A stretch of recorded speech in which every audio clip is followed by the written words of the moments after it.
Hello, welcome back sa channel. So, ito po yung February reading natin. As usual, pick a pile from the three. Decide based on the crystals that you see. So, meron tayong clear quartz, onyx, tas aquamarine. So, you don't have to overthink it. Mas maganda kung napiliin yung pile na nagko-call out sa inyo. Pile number 1, if you pick the clear quartz, this reading is for you. Temperance, Page of Cups, Nine of Pentacles, Four of Swords, Knight of Cups, Skunk Spirit, know your worth, and then don't dim to fit in. How are you dimming your light in order to fit in? Okay. So, ang nakikita ko sa energy nyo rito, group number 1, I see a lot of energy revolving your family. So, ang nakikita ko kasi rito is maring nagkaroon recently ng family gathering or family meeting. And then, you feel like hindi kayo belong sa family ninyo or hindi kayo naintindihan ng mga family members ninyo. Some of you may be struggling with mental issues, with depression. May mga problema kayo na hindi nyo masabi sa family ninyo. Kaya, ang hirap para sa inyo na i-explain kung bakit ganito kayo. So, for example, like, yung family nyo is having fun together, kayo nasa isang sulok lang, tapos hindi kayo attentive or absent-minded kayo. Tapos nagtataka sila. Ang naisip nila is baka hindi mo na-enjoy ang company nila, but in truth, may pinagdadaanan kayo. So, for some of you, I see naman dito na may comparison na nangyayari. One of you maybe, or some of you ay kino-compare sa mga younger siblings, younger cousins, or cousins and siblings na on the same age range as you. Kasi sila may mga blessings, may mga naipundar ng house or property. Kaya, nag-a-add din ito sa mental issues ninyo. So, you should release these thoughts as much as possible. Kasi, that is life eh. The things that we deserve will eventually come to us. And, ganun talaga, may mauuna, may taong makakakuha ng bahay agad, may mga iba na malilate, maaring hindi pa time. So, the cards also want to say that you should take care of your mental health and you should release it all. You should let it go kasi may mga talents din naman kayo na worth it. May mga talents kayo na or mga benefits or contributions sa family ninyo. For others, I can see na soon magkakaroon kayo ng invitation for an event, maaring kasal or binyag involving babies or birthdays, maaring salo-salo for a death anniversary.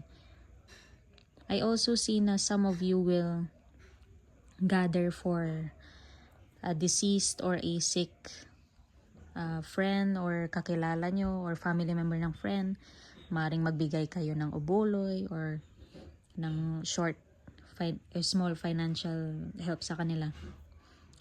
For group 1, kasi the more na you try and envelop yourself with positive energy, the more na mag-attract kayo ng blessings. If you keep comparing yourself to others, siyempre napapalibutan kayo ng negative energy, mas na-atras yung mga manifestations ninyo. So, if possible is ipaubaya nyo sa universe o sa Diyos yung mga gusto nyong mangyari. Trust in the process. the more that you think about the process kasi the more na nade-delay siya. Some of you, I see na love may come, especially yung sa mga singles na may edad na, especially women. So, I see that for some of you, you are financially well off na, you have everything, you have the property, you have vehicles, you have a good paying career. Love life na lang yung kulang. So, parating na ito. And likely, mas mata sa inyo or a few years younger than you. This person is rather malambing, maaring chubby-chubby siya, maputi, yung droopy yung eyes niya, manipis ang buhok. So, be open your heart to possible romantic invitations that are coming your way. Maaring makilala nyo rin sila through friends or family members. What else? Possible relocation is in store. Lalo na yung mga may career or mga career-oriented individuals, maaaring makareceive kayo ng invitation to relocate due to your job. Maaring change of office, kaya mag-iiba yung location or accommodation ninyo. Though, I see na for career, it's it's good for retirement. You will be stable in this job. Harmony. Yan. So, try to maintain harmony and balance in your energy. Avoid comparing yourself to others. Maintain inner peace. And the blessings will follow. So, that is it, Group 1. Only take what resonates. And I hope that this reading has helped you. Bye. Hello, Group number 2. If you've picked the Onyx, this reading is for you. The Hermit. The Hierophant. 6 of Wands. King of Cups. 2 of Pentacles. Out Spirit, you see clearly now. And then, no. Wait, postpone, pause, and say no. Ooh, okay. So, Group 2, for some of you, I see na you may be making choices or looking for choices. O nag-iisip kayo na maaaring mag-change ng career, mag-change ng business, nag-iisip kayo kung mag-i-stay kayo dito or mag-abroad. So, ang warning ng cards dito is, huwag muna kayo mag-decide agad. Weigh your options. Kung maaari, gawa kayo ng list ng mga pros and cons kapag nandito kayo versus nasa abroad. Or pros and cons kung nandito kayo sa job na to versus sa job na ito. If possible, it would be better if you seek spiritual guidance. Maaring a priest, maaring a reader din, or maaring family or an elder family member na experience na sa ganitong bagay or nag-abroad na. You can look for advice through a male family member or a male friend o kaya a partner. This person will try to understand you emotionally while also showing you the possible benefits and downsides sa mga choices na sinasabi ninyo. I see here that you are trying to be so independent kasi maraming nagre-rely sa inyo or mataas din ang pride nyo. You want to take pride in being the provider of the family, or you want to make people proud. Just know that you also need support. Anong sa kasabihan na yun, no man is an island. Always have support. Always look for support. So, the cards want you to be slower, be steadier. Huwag agad-agad mag-decide. Look at the bigger picture. Look at each option carefully. Because I see na you have been isolating yourself lumalayo kayo sa mga family members ninyo, sa mga friends nyo, wala kayong ganang makipaghalubilo, wala kayong gana lumabas, wala kayong ganang umattend ng events, and that is affecting you negatively. So, what you really need is a friend, a family member, or a loved one to talk to seek advice from. For some of you, I see na maring magkaroon kayo ng promotion sa current job ninyo. Just follow the SOPs doon sa company ninyo. Follow the rules that they have established. Kasi matcha-challenge daw kayo or matetempt kayo na lumabag sa mga rules na ito. So, for example, to increase sales, may gagawin kayo under the table or labag sa company. Avoid that. As much as possible, stay true to yourself and be disciplined. Huwag kayong magmadali din kasi darating din yung promotion na yan. For some of you, you may meet a romantic candidate through your career. Maaring katrabaho ito or higher up. Although, be careful daw sa pag-jump ng relationship na ito at sa pag-handle ng relationship na ito kasi maaring maapektuhan ang trabaho ninyo. Kasi it's possible na, kunwari, workmates kayo, madidistract ka sa trabaho, or pag nag-away kayo, your head is not in the workplace. It's advisable that you keep career and love life separate, and if possible, keep your relationship a secret from your colleagues. What else? Some of you, travel is in store, pero more on planning pa lang din ang nakikita ko. Kasi you're jumping between two countries or two places that you want to go to. Hindi kayo sure kung saan yung gusto pumunta. Go to the one with the best reputation or yung mas kilala na lugar na pwede nyong puntahan. So that is it. Group number 2. I hope this reading has been helpful to you, and again, only take what resonates. Bye. Hello, group number 3. If you've picked the aquamarine, this reading is for you. 2 of Wands, Ace of Pentacles, Page of Swords, 8 of Wands, Justice. Time for beginner mind, Porcupine Spirit.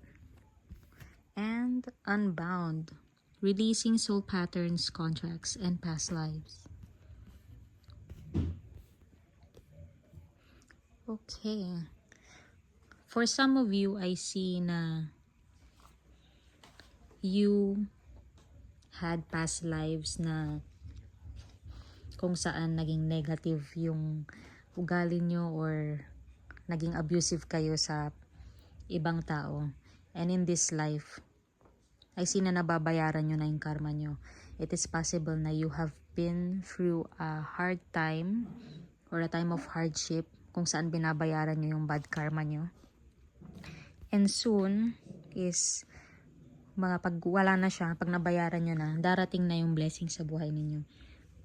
For some of you, I see a financial opportunity coming in. This may be in the form of a job, a business opportunity, or a partnership with someone that you can work with on business. For anyone who has been expecting credit cards or mga loans, ma-approve na yon. O kaya kung mag-a-apply kayo ngayong February, is ma-approve ang mga ito. For anyone who is also planning to travel, yung mga nag-apply ng visa or nagpa-process ng visa, it is very likely that you will get it approved. So, sinasabi lang dito na pagplanuhan nyo na lang yung itinerary and pagplanuhan nyo na mabuti yung mga places na pupuntahan para hindi masayang yung oras nyo habang nandun kayo. It's better that you are prepared kasi I see na mabilisan yung pag-travel nyo or yung pag-spend nyo ng araw doon. Maaring ilang places ang pupuntahan nyo, maaring matao yung lugar, at mahirapan kayo na mag-navigate. o kaya ilang araw lang kayo doon. For those, I see some of you are students here. So sa mga estudyante, maaring na mag-OJT kayo soon, tapos it involves a lot of travel as well. For those who have studied, who are studying, so magandang nakikita ko pagdating sa grades nyo or sa mga nag-take ng exam ngayon, mga board exam or mga exam sa school. Expect good news to come that will further lead to job opportunities as well. Pwede mga nag-exam for abroad ay maaring maka-receive ng results na nakapasa na sila this February. And in turn, makakahanap sila agad ng job opportunity for abroad. Some of you traveling may involve friends and loved ones. And loved ones. For some of you, I see na maaring may nasabi kayo sa mga friends nyo or sa ibang tao ng offensive para sa kanila, or may nasaktan kayong tao through your words. So magkakaroon kayo ng clearer understanding by this February. If you have been struggling with miscommunication, your words will come out even clearer this February.